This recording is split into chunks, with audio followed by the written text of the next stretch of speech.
अस्सलाम वालेकुम। Welcome to my YouTube channel lifestyle with Sunny. आज मैं बनाने जा रही हूँ सूजी और चावल के आटे से बहुत ही ज़बरदस्त क्रिस्पी सा स्नैक्स।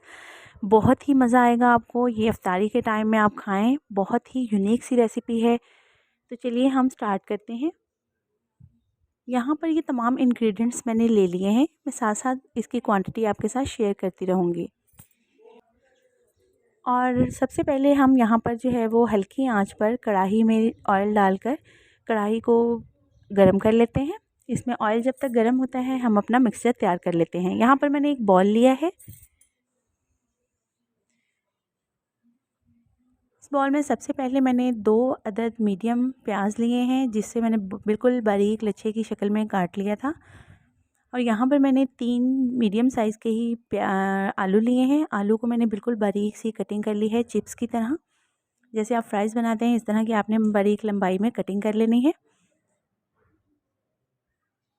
साथ ही हम इसमें 6 से 7 हरी मिर्चें बारीक कटी हुई ये शामिल कर देंगे। इसके साथ ही हमारे पास है 1 चम्मच भरकर मैंने खुश्क धनिया लिया है, जिसे मैंने अच्छे से पीस लिया है। हाफ़ टी स्पून नमक, हाफ़ टी स्पून ही ज़ीरा, यहाँ पर सूखा धनिया खुश्क, हल्दी हाफ़ टी स्पून ही मैंने सुरख मिर्च पाउडर लिया है।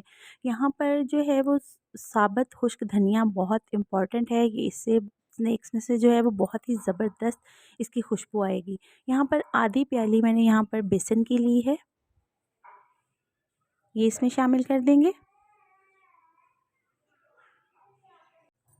साथ ही मैंने यहाँ पर लिया है सबसे स्पेशल इंग्रेडिएंट चावल का आटा। ये भी मैंने तकरीबन आधी प्याली ली है।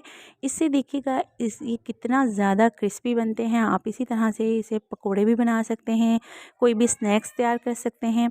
बहुत ही यम्मी, बहुत ही क्रिस्पी और बिल्कुल ऑयल फ्री होता है ये। अब हम इसमें हल्का हल्का सा पानी शामिल करके इसे मिक्स करेंगे। पानी आपने बहुत ही कम डालना है, इसे पेस्ट की शक्ल में बनाना है। और ये इसमें जितने हमने इंग्रेडिएंट्स डाले हैं इसके हिसाब से ये बहुत ही ज़्यादा बिल्कुल ऐसा लगेगा जैसे आपने बिल्कुल फ्राई नहीं किए हैं।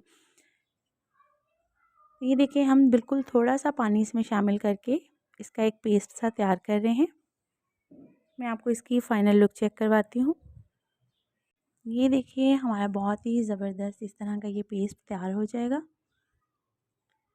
अब इसी तरह से हम थोड़ा-सा पेस्ट लेंगे इसे टिक्की की शक्ल में, या इस तरह से आपने बिल्कुल फैलाकर हाथों पर इस तरह आहिस्ता-आहिस्ता हाथों की मदद से डालना है, चम्मच से आपने नहीं डालना।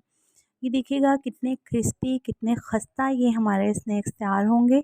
और ये चावल का आटा इसमें कितने ज़बरदस्त जो है वो टेस्ट देगा। ज़रूर ट्राई कीजिएगा आप। आपको इफ्तार में बहुत मज़ा आने वाला है। आप इसको खा के पकोड़े भूल जाएँगे।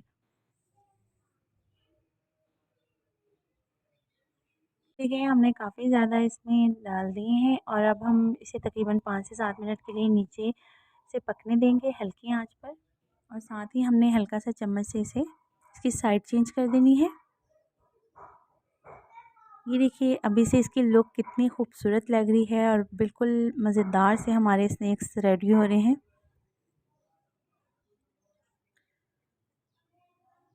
यहाँ पर देखिए तकरीबन दूसरी साइड से भी हमने 5 से 7 मिनट पका लिए हैं। अब हम इसे डिश आउट कर लेते हैं। तो ये देखिए हमारे बहुत ही मज़ेदार बेसन और चावल के आटे से बनने वाले स्नैक्स जो हैं वो रेडी हो चुके हैं। बहुत ही यम्मी, बहुत ही क्रिस्पी। ज़रूर ट्राई कीजिएगा, इनकी लुक से ही पता चल रहा है। मेरे चैनल पर नए हैं तो चैनल को सब्सक्राइब करना मत भूलिएगा। मिलते हैं इसी तरह की मज़ेदार सी इफ्तार स्पेशल रेसिपी के साथ नेक्स्ट वीडियो में। तब तक के लिए इजाज़त। अल्लाह हाफ़िज़।